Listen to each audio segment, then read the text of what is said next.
Amen.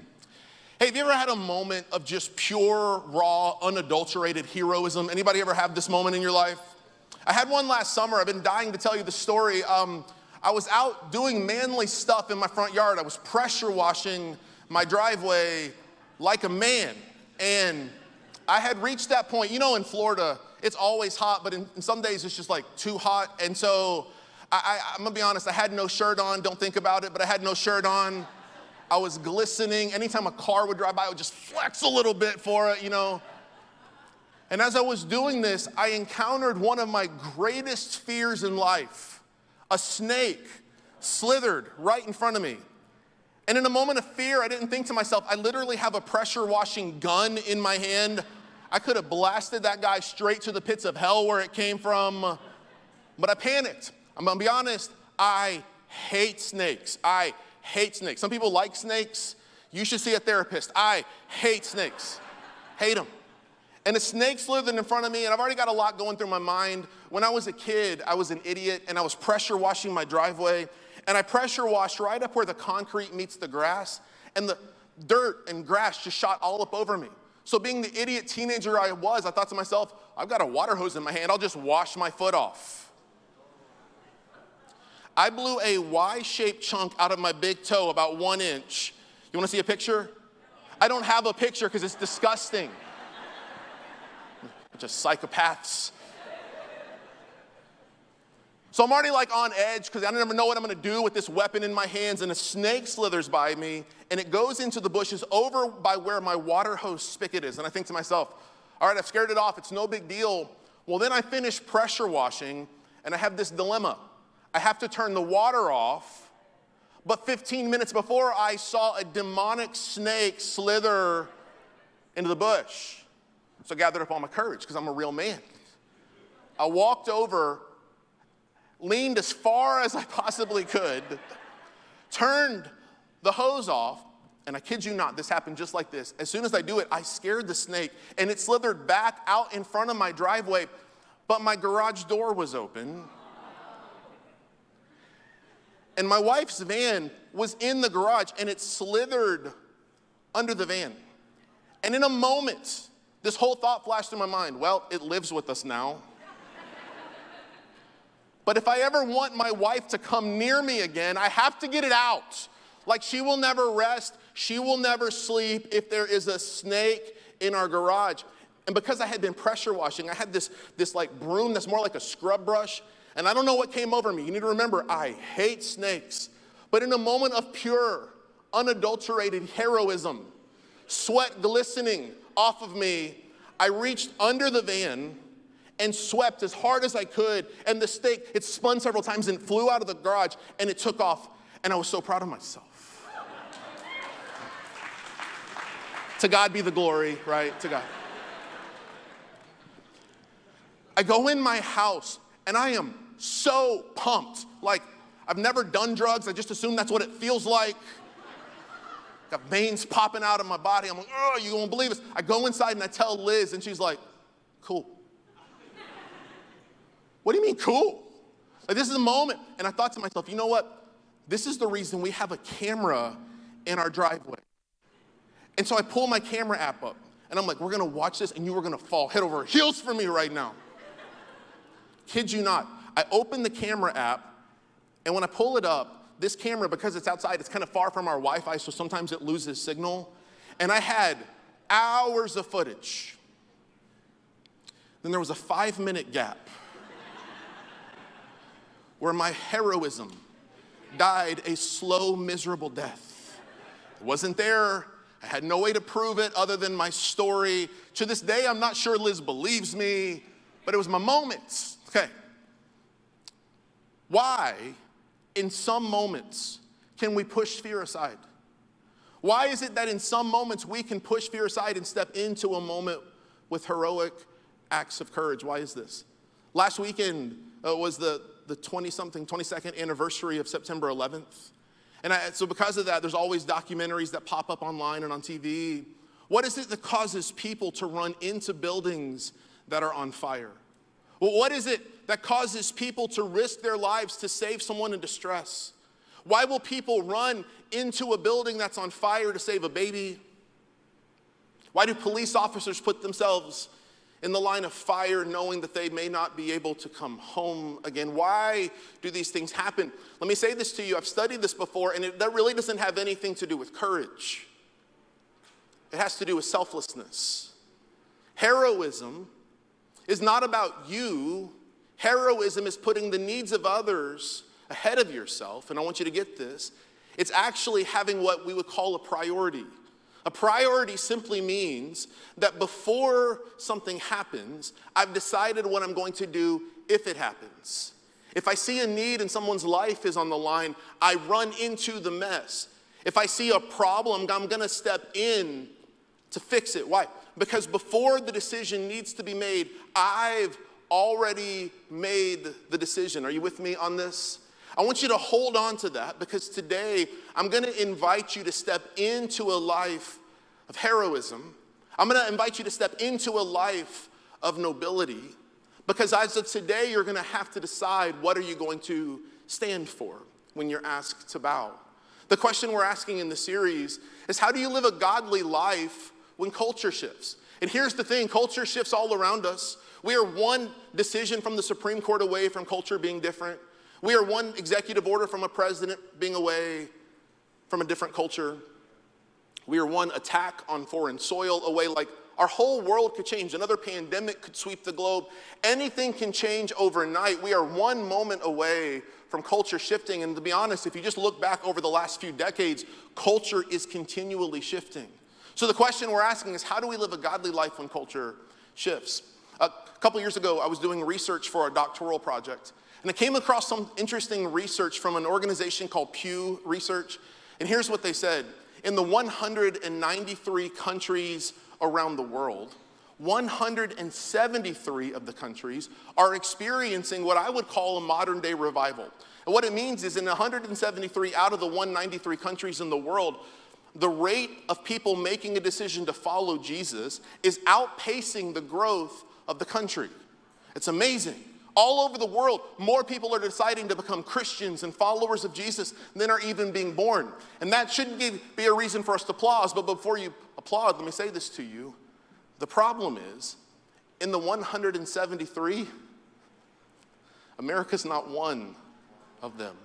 More people are being born in our country than are deciding to follow Jesus. And I'm just not okay with that.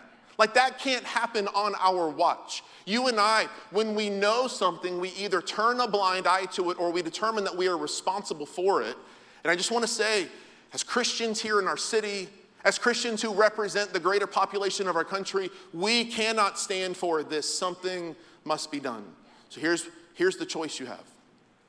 We'll either set the culture or we'll reflect the culture. We can be the kinds of Christians who act like the world, or we can be the kind of Christians who change the world. It's kind of like this. It's kind of like the difference between a thermometer and a thermostat. A thermometer just tells you what the temperature is. There's a lot of Christians who can tell you what's wrong in the world. There's plenty of Christians who can point out the evil, the darkness. There's plenty of Christians that can do that, but they're not making any difference. But there are some people that God calls to step into divine moments of opportunity to be a thermostat who actually change the world and change the culture around them. I love how Jesus says that. John chapter 17, Jesus says, "My prayer is not that you take them out of the world, but that you protect them from the evil one. They are not of the world, even as I am not of it." Jesus says, you are called to be in this world. Now, your life doesn't have to reflect the worldliness and the godlessness around you, but you should be in the world so that you can actually have a voice of change in the world. Are you with me on this? A lot of Christians are like, I want nothing to do with that. Okay, so today I want to go back to the story of Daniel, and I want to look at the two most famous stories in the story of Daniel's life. And what I want to do is I want to show you that both of them, they're separated by 23 years. It's under two different kings, which means it's under two unique cultures. But here's what I love. Both of these stories center around a battle over one thing. It's the battle over worship. And I want you to get this. Roughly a third of the Bible is prophetic.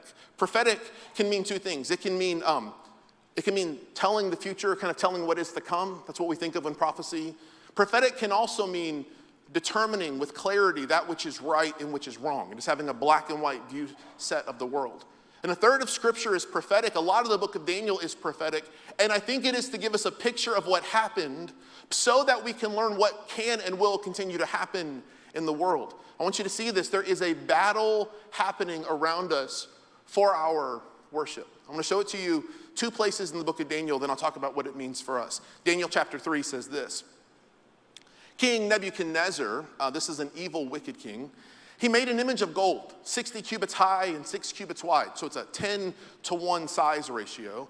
And he set it up on the plain of Dura in the province of Babylon. I'm trying to figure out how to show you how big this statue he makes of himself is. If you've ever been to Washington, D.C., and you've seen the Lincoln Memorial, it stands roughly 99 feet tall. So this image, this statue that he makes of himself is just a few feet shorter than this.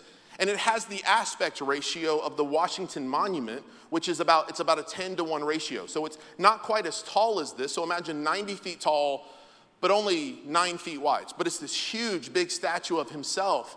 And I want you to see what it says. The next verse is this. He, the king, then summoned the satraps, prefects, governors, advisors, treasurers, judges, and magistrates, and all the other provincial officials to come to the dedication of the image he had set up. So again, that whole group of people, satraps, prefects, governors, advisors, treasurers, judges, and magistrates, and all the other provincial officials assembled for the dedication of the image that King Nebuchadnezzar had set up, and they stood before it. So they gathered the whole country together, and then it says, the herald loudly proclaimed, nations and people of every language. So basically, everybody listen up. This is what you are commanded to do.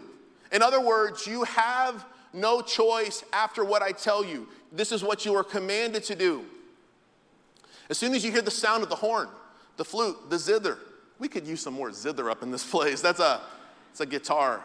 Lyre, harp, pipes, and all kinds of music. I've got to have more cowbell. You must not fall down and worship the image of the gold King Nebuchadnezzar has set up. Whoever does not fall down and worship will immediately be thrown into a blazing furnace.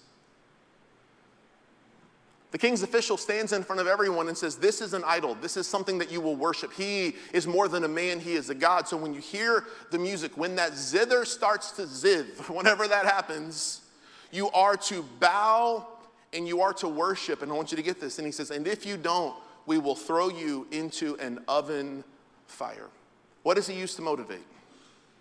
Fear. Culture's motivation for worship is always going to be fear. Fear of missing out.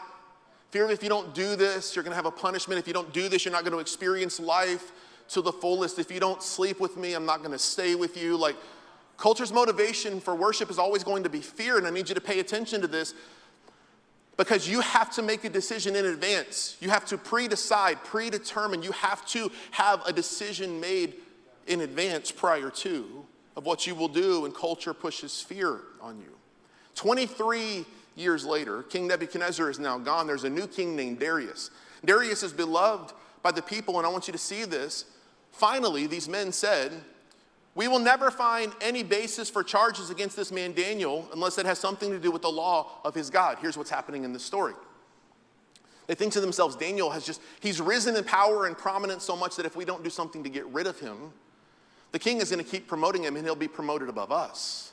We got to do something to get rid of him. Go back a verse for me if you would. I want you to see this. And they looked at Daniel's life and they said, we can't find any reason to bring charges against him. It's like this man lives with such integrity that there's nothing we can do to bring a charge against him. And I think this is a wonderful way to live your life. Like people who have nothing to fear and nothing to hide, they don't have to live in fear. Living a double life is a heavy kind of way to live your life. And here's Daniel, and these guys are like, we got to do something to get rid of him, but we can't find anything on him. Let me say this to you, kind of a side note. This is the reason that when I do premarital counseling, I say to couples, like, you need to determine early on what your rules and boundaries are. One of my boundaries is I've just decided that I will not be alone with a woman who's not my wife. Period. And the reason for it is I want to honor and protect my marriage. I want to honor and protect my church. I want to honor and protect the calling of God on my life. If you work in construction and you mess up and do something with someone else that's not your wife. You might get a slap on the wrist. You might upset some people. You may lose your marriage. Who knows what will happen? In my world, if an accusation is brought against me, I could lose everything. I could be on the front page of a newspaper. I refuse to do this. So let me tell you how strict I am about this rule. A few years ago, my son Joey and I were in Honduras together. And the last day of the trip, we were in the city of San Pedro Sula, staying in a hotel. And at the bottom floor of the hotel, we walked in and there was like a restaurant, kind of like normal, but there was a nightclub. And when we got there, it was just already bumping. It was so loud. I had to keep pulling Pastor Ryan out of there. I'm like, come on, man, go back to your room. Man's got to dance. So we check into the hotel. I go upstairs, I change, and we're supposed to meet downstairs again for dinner. And I get on the elevator with my son Joey. The elevator goes down like 1 or 2 floors, and the doors open, and this girl gets on looking like she's dressed for the club. And by dressed for the club, I mean undressed for the club. Are you with me on this? And I had one split second, and I grabbed Joey's hand and said, oh, this is our floor, and we stepped off. And he looked at me and goes, what? This isn't our floor. I said, I know it's not. But I can't have anybody assume anything about me if the door's open and we step off with her. I can't have it. It's just not worth it. Like, if you're going to live a life of integrity, you just make some decisions prior to the moments of decision that I'm not going to compromise. And this is Daniel's story. He refuses to compromise, and nobody can find anything against him. So the next verse is this. So these administrators and satraps went as a group to the king and said, hey, may King Darius live forever. The royal administrators, prefects, satraps, advisors, and governors have all agreed that the king should issue an edict and enforce this decree that anyone who prays to any god or human being during the next 30 days, except to you, your majesty, shall be thrown into a lion's den. Now, your majesty, issue the decree and put it in writing so that it cannot be altered in accordance with the law of the Medes and the Persians, which cannot be repealed. So King Darius went along with it, and he put the decree in writing. So these people, they figured out a way to try to trap Daniel because they knew that he was a person of faith and he was a person who would pray. So they said to the king, well, you're so humble, you would never do this. But everyone around you thinks that you are better than a human. We think you're like a god. So how about for a month we just do that and we all worship you? And anyone else worshiping or praying to any god other than you, they should be put to death. I want you to notice these two stories that are some 23 years apart. It's like they're the same story with a twist on them. In the first story, we are told that the people are told that you have to pray to this God. You have to pray to this God. Next slide for me, please. In the second story, it's not that you have to pray to this God. The second story is you cannot pray to your God. I told you it's a battle over worship, and the book of Daniel is prophetic. And I just want to say to you, if you pay attention to culture, there will be a day when you are told what to worship, and there will be a day when you are told that you cannot worship. And we have to pay attention to this because if this day is coming, we have to determine in our heart that for which we will stand regardless of consequence. Let me say this to you. When you make the decision to say, God, I will always have your back, God always has yours. Now, I want you to notice something. Some scholars believe that between Genesis chapter 1:1 and Genesis 1:2, there's the moment where God kicks Satan. He went by the name Lucifer out of heaven. It's this interesting story. We sing a song that the opening line is, I saw Satan fall like lightning. They sing it better than that, but that's it. That's a reference that's actually found in the book of Ezekiel and in the book of Isaiah. And it's because Satan, Lucifer, was the first worship leader. The problem with worship, if we're not careful, is we will turn it into self-idolatry and want to worship us instead of worshiping God. This is the reason I tell our worship team, you can sing any song you want. It just has to be about worshiping God. If we keep singing the word I and me and my, who are we worshiping? Me. And I'm not worshiping me. I'm here to exalt the name of God. This is what it's about. Satan, his intention has always been to steal the worship from God. That's what it's always been. So if you have message notes, I want to show you two goals of the enemy from these stories. The first one is this. The first goal is he wants us to exalt man above God. Remember the first story? The king builds this golden statue, this golden image or idol of himself. And he says to the people, you will bow and worship me or I will throw you into the furnace of fire. The verse goes on from that first story in Daniel chapter 3 and says this: Shadrach, Meshach, and Abednego replied to him, King Nebuchadnezzar, Nebi baby, we do not need you to defend ourselves before you in this matter. If we are thrown into the blazing furnace, the God we serve, I want you to see this, he is able.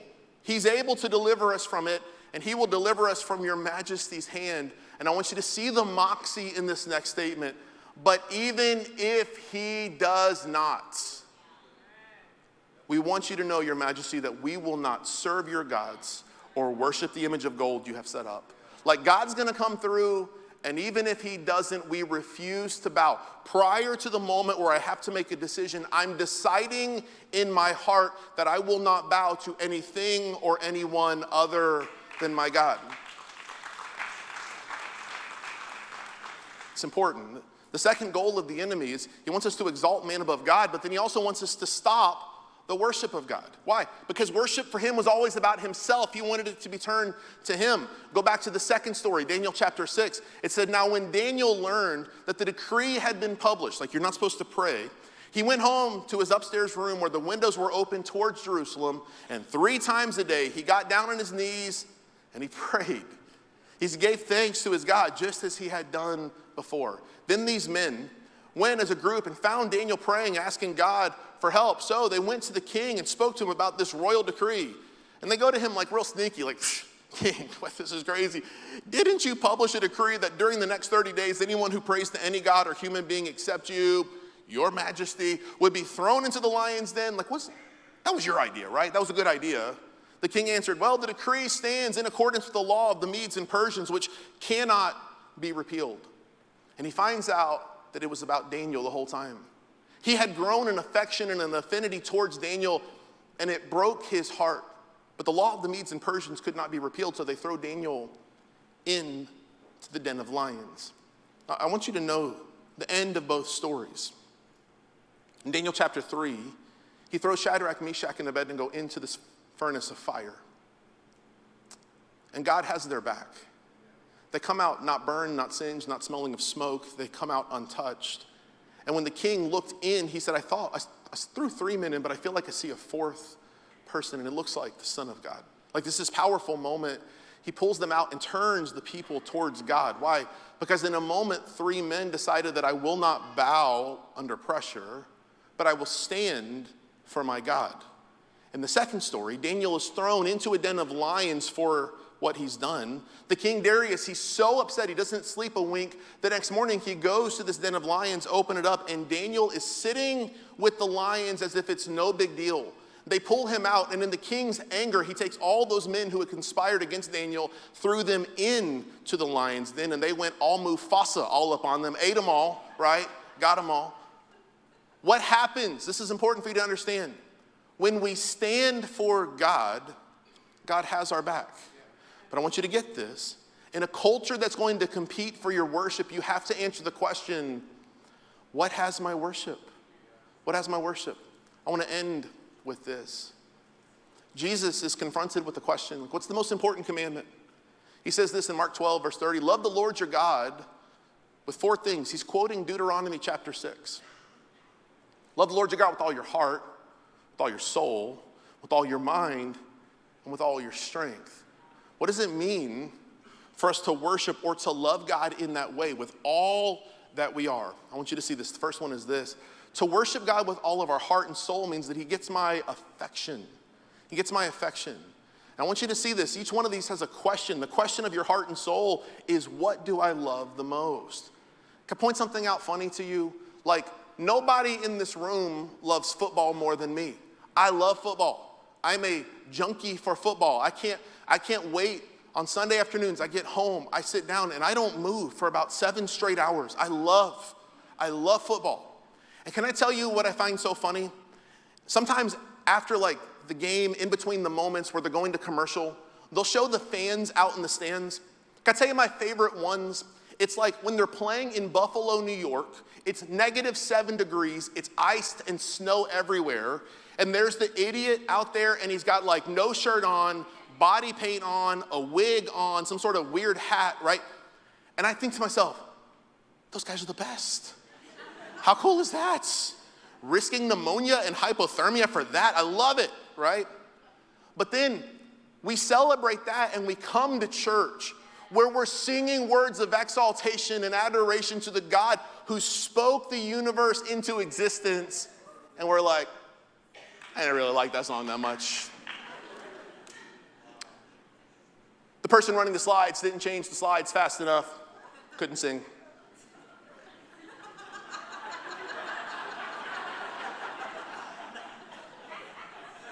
It's a little too loud for my comfort. You know what Scripture teaches about heaven? It's loud because people are forever worshiping the goodness of our God. So it's funny to me that we'll get in the car and be like, yeah, I didn't really like the songs today.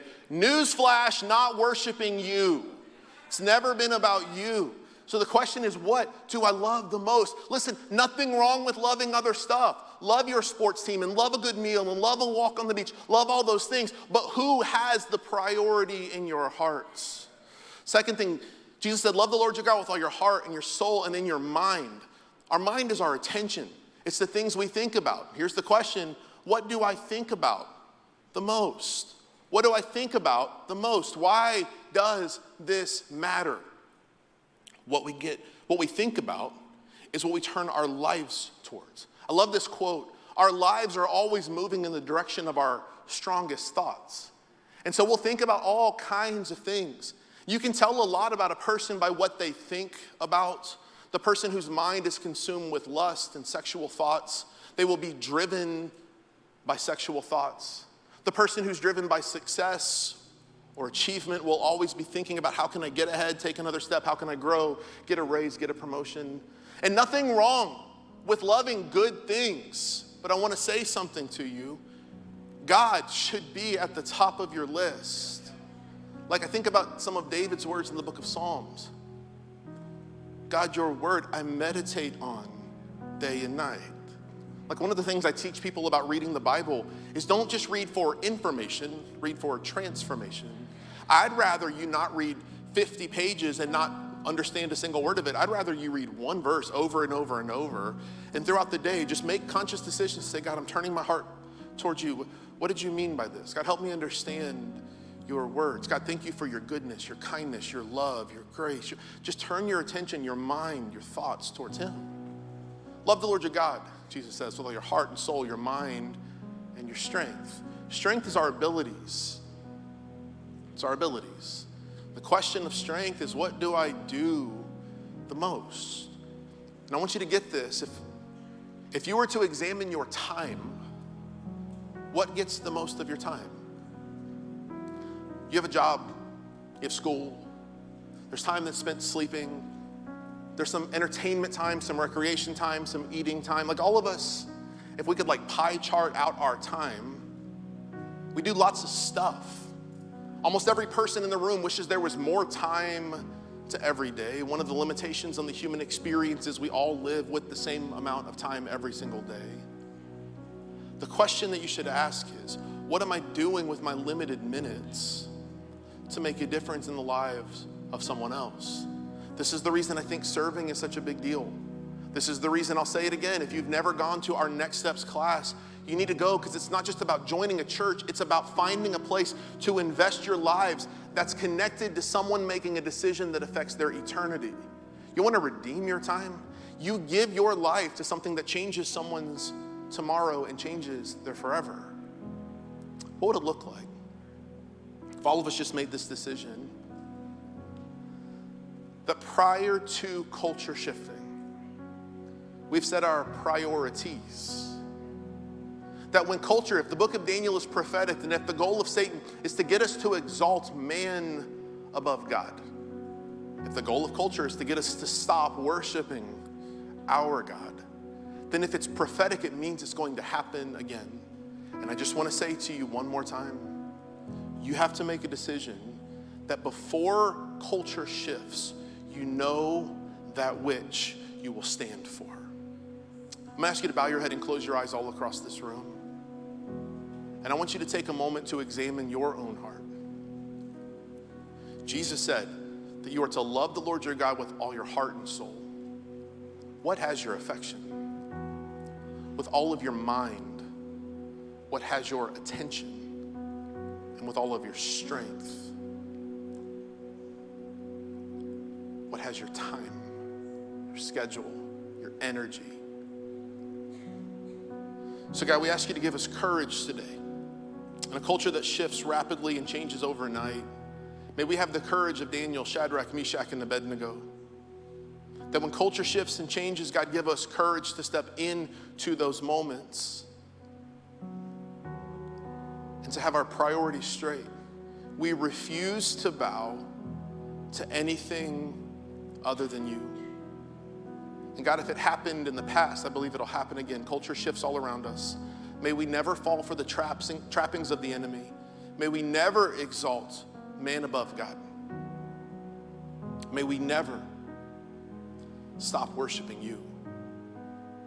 God, when given a decision to bow to the pressure of culture, may we choose to stand firm and love well so that we can be people who influence and change the world. We love you. We thank you for it. With your head still bowed and eyes still closed, maybe you're here and you don't know if you're right with God. Maybe this means you've never made a decision to follow Jesus. You can't stand for God if you're not in relationship with him. If this is you and today you need to start or restart a relationship with God, right now is your moment. If you want to start or restart a relationship with him, would you raise your hand high right now? Say, Jason, this is me. Thanks in the back. I see you. Yep. Thank you. Thank you back here. See you over there.